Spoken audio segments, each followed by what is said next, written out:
It's another winter's Friday night in Hamden, Connecticut, the home of Quinnipiac University and its nationally ranked men's ice hockey team. Around 6:30, another sellout crowd packs into the TD Bank North Sports Center. Pre-game warm-ups are over, the national anthem has been sung, you sit in your seat awaiting the opening face-off. But did you ever think about what it takes to make everything you see possible? On the weekend of January 17, 2014, the TD Bank North Sports Center played host to 5 games in 2 days. In this video, you will get a behind-the-scenes look at what the Quinnipiac equipment staff does to make everything you see run smoothly. This is the Bobcat Way Total Access, spending a night in the foxhole. Welcome to Quinnipiac University's main equipment hub, also known as the Foxhole. The name comes as a play on Ed Matero's nickname, Foxy. Foxy was the longtime head equipment manager at Yale University, but now serves as the men's ice hockey manager here at Quinnipiac. Yes, that silky white hair is natural, and it's 1,000 times more glorious in person. You are now looking at the man who runs equipment services for the entire university, Jamie Shilkowski. He is one of the hardest working people on campus and has just completed his work as one of the key players in bringing the 2014 Women's Frozen Four to Quinnipiac University. There is not a lot of rest between the months of September through May for Jamie, but that's what makes him one of the best in the business. Then there is Glenn Riccitelli, also known as Slick. He is the women's ice hockey equipment manager here at Quinnipiac. Both Glenn and Foxy travel with their respective teams on the road and help Jamie out when they are at home. Glenn will try to tell you that his slick back salt and pepper hair is better than Foxy's, but we have learned to ignore him. During the regular school semesters, Jamie has a full staff of work-study students that help him do the laundry and prepare game uniforms. Over the last 2 years, he has also had some extra help year-round, which is where I come in. My name is Dan McGrath, and I am Jamie's grad assistant. During the semesters, I help out with lugging game uniforms to and from the Mount Carmel campus, as all game uniforms are washed in the foxhole. I also help Jamie manage the Mount Carmel laundry and the work-study staff that he's assigned to work on the main campus. On the weekend of January 17th, the TD Bank Sports Center played host to 3 hockey games and 2 basketball games in a 2-day period. Weekends like this are always a strain on the equipment staff, but on Wednesday things took a turn for the worse. One of the 2 washing machines broke, and although it was supposed to be fixed by Friday, that was not the case. So, as of right now, I've been here for about 5 minutes. We got women's basketball laundry in the wash, we got athletic training towels going. Men's basketball's out of practice. I would show you some of that footage, but they don't like cameras at their practices, so can't really do that. Just waiting for them to finish. Women's hockey's about to start out on the rink. We'll get out there. On a normal weekend, only the on-ice officials and ice cats use this side of the arena. However, with the amount of teams in the building for the weekend, the women's hockey team from Robert Morris has been assigned one of the locker rooms on this side of the rink. It made for an interesting walk to the ice for players, officials, and staff members alike. On days like today, staying ahead of the laundry when possible is key, which usually means missing some of the action. As an equipment manager, you are at the mercy of the teams bringing the laundry down to you, the load cycles, and the never-ending influx of towels that need folding. I'm here folding towels for the training room, trying to get ahead, stay ahead of everything. There's a couple of guys over there fixing the washing machine. Hopefully we can get that ready before tonight, because doing all this laundry, Robert Morris is staying here tonight. We're washing their laundry after the game.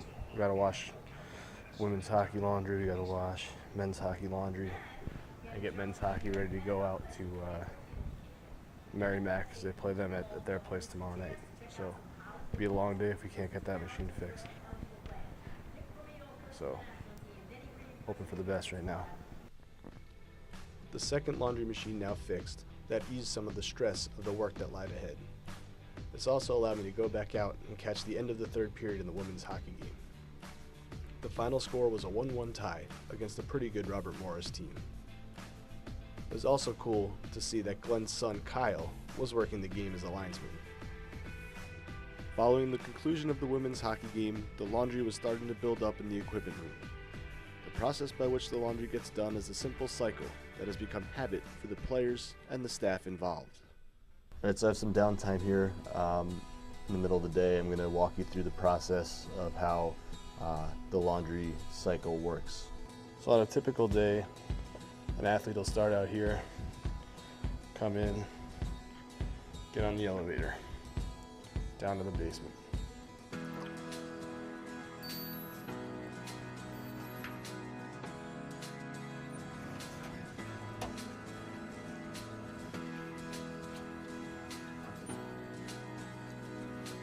Once downstairs, they'll come out, walk around this wall, and into the area where their cubbies are. They'll grab their loop and their towel, and head down the hall to practice.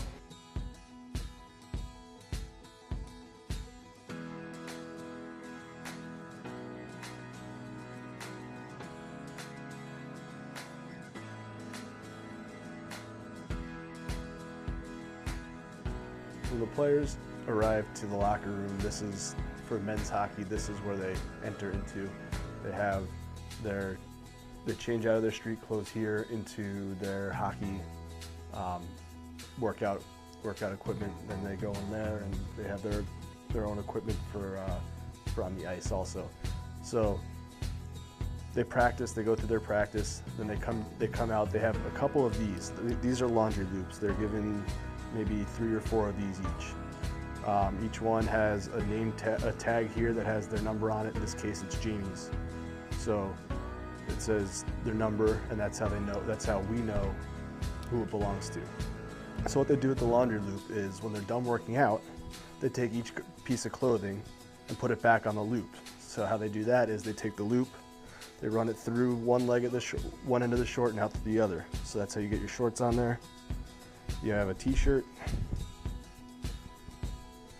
go through the neck or through the bottom and a sleeve, put that on there. So that's on there, you clip it to make sure that you don't drop anything off. And then, so again, you got another pair of shorts on here, I think. Nope, another shirt, just run it through, like so. And then you have socks. Socks, there's a special little attachment here, it's a drawstring. Pull it on, drop the other sock. So take the other sock, put it on, take this, pull it tight so that the socks don't fall off. And that's how the laundry loop works. When they're done, they come over here, throw it in the bin. Last person in the locker room takes the bin, brings it down to the laundry room where we wash it. So once we get the loops and uniforms down into the laundry room, whoever's there will throw them in the wash on the appropriate setting. There are different ones for towels, loops, indoor uniforms, and grass uniforms to make sure that everything gets cleaned appropriately. Uniforms will be hung to dry after they're done in the wash. All loops, towels, even their game hockey socks are thrown in the dryer on the various different settings that we have for heat and stuff. So once that's done, the uniforms get either put away or back out in the locker rooms for a game, depending on when the game is or when the next game is. And the loops and towels are placed back into the individual cubbies that the players took them from at the beginning of the day. So that's kind of how the laundry cycle works, from when the players show up to how they get the laundry to us to how we get the laundry back to them. As the women's hockey game came to an end, it was time to put away women's basketball laundry. Glenn brought in the women's hockey laundry and helped me get that started, as Jamie tried to sneak in a quick dinner before he had to head out to the bench for men's hockey warm-ups that would begin shortly.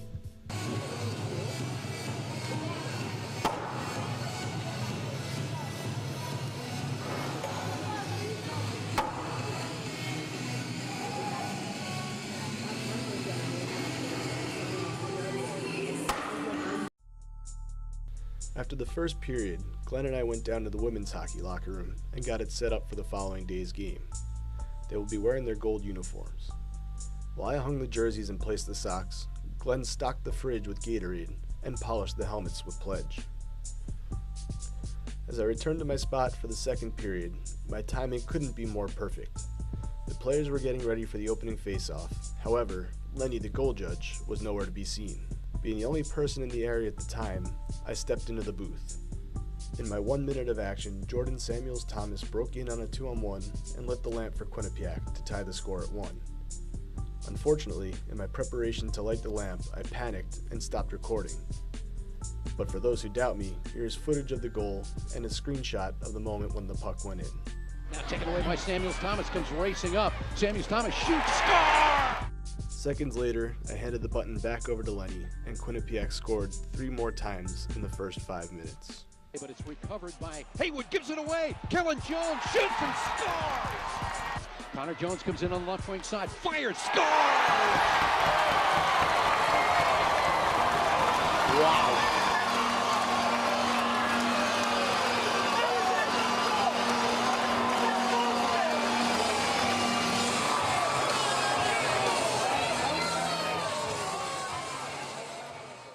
Following the second period, I met Jamie in the lounge portion of the men's hockey locker room. While the team talked strategy for the third period, Jamie and I prepared for our third period duties. As the team took the ice, Jamie and I rushed to get everything ready for the team's road trip to Merrimack that would begin immediately after the game. We first hung practice uniforms for the morning skate at Merrimack, and then the road blues for the game the following night. All the while, there were 3,000 fans sitting above us enjoying the third period action. As we finished our preparations for the next night, Jamie rushed back to the bench for the rest of the third period.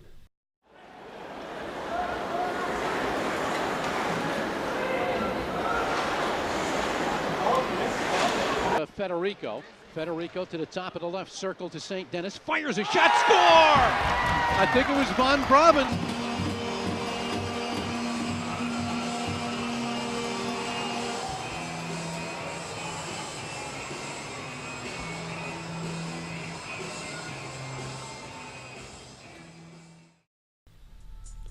As the game came to an end, more laundry piled into the room.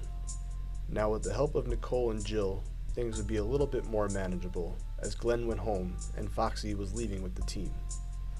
With the laundry in the machine running its cycle, Jill and I set off to get the men's and women's basketball locker rooms set up for their games the next day. We stopped first in the men's locker room, where we hung the tops and folded the shorts and placed them in their respective lockers. Then we moved on to the women's locker room to repeat the task. After completing the setup of both men's and women's basketball locker rooms, we headed back to the equipment room. Once we arrived, we were turned around and sent back to set up the visitors' locker rooms. Here we simply leave a bin and towels for the visitors to use following the game. This long night that had started for me at 3 p.m. was winding down. As the last loads finished in the wash, the time was approaching 1:30 in the morning. For Jamie, he would arrive early the next morning to make sure everything was ready for all the games. As for me, I would get 12 hours before having to return for day 2. Okay, now it's Saturday. Just after halftime in the women's basketball game.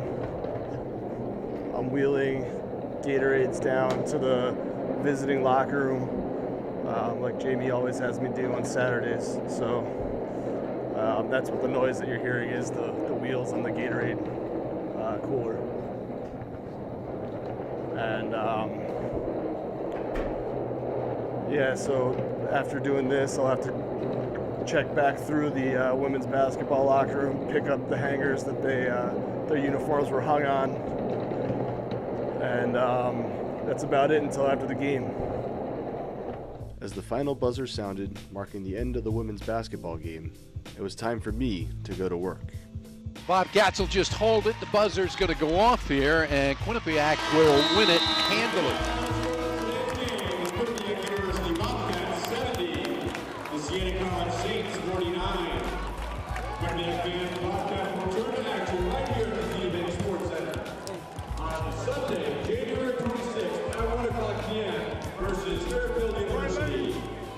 Sunday, January 26th at 1 p.m. versus Fairfield. Quinnipiac University would like to thank you for your support of Bobcat athletics. After throwing those towels in the wash, it was time to set up the men's game. After which, I was able to check in on the women's hockey game. Odds comes all the way around. Rusler goes for the shot, but is blocked away by Richards. Wignall with the high shot. Now she scores! The puck went high. It may have been deflected a couple times, but Shelby Wignall scores.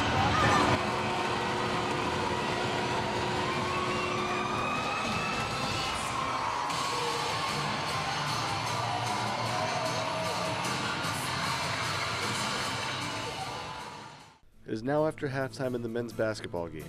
With nothing to do for a while, I was able to catch up with Jamie, who was kind enough to give a quick lesson in skate sharpening. This is called a jig here. This is a clamp for the jig. You got your skate sharpening wheel. This is a quill. Quill is what you use to smooth out the wheel. It's got different settings on here for the hollow.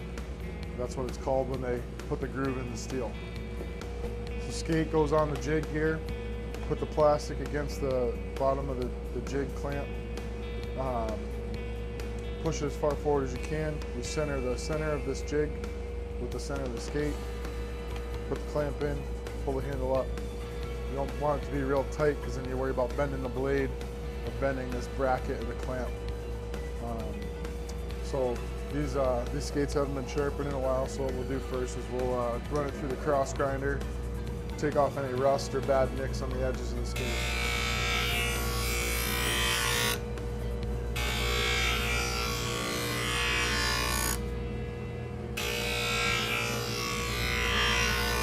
What the cross grinding does, like I said, takes the edges off the skate, and you can see the lines there to the camera, they're horizontal, but it's nice and flat there. We got all the edges off. What we're trying to do is just center the skate. Gotta be careful of the laces there, it'll take your sharpening off. That looks good there. We'll check the back side. Back looks pretty close, so we'll run it one pass through here. We'll take a look and kind of see the line going down the middle of that cross grinding path we did. So it's pretty close to center, so we'll get started.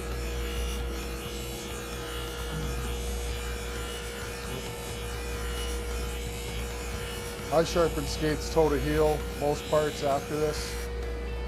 This way here, going toe to heel. So now if we take a look at that cross grind, that line's no longer there. It looks nice and smooth.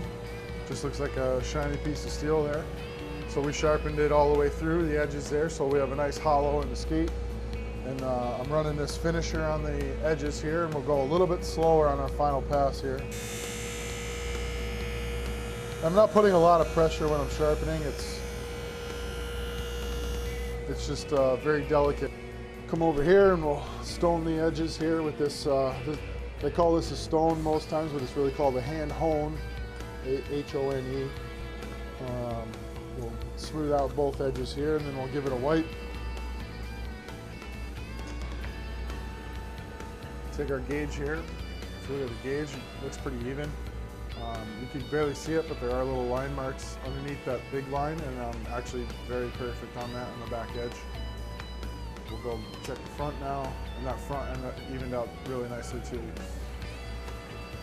So now the skate's perfectly level, and that's what you're looking for. You want both ends of the skate to be perfectly level. Nice and smooth, no nicks.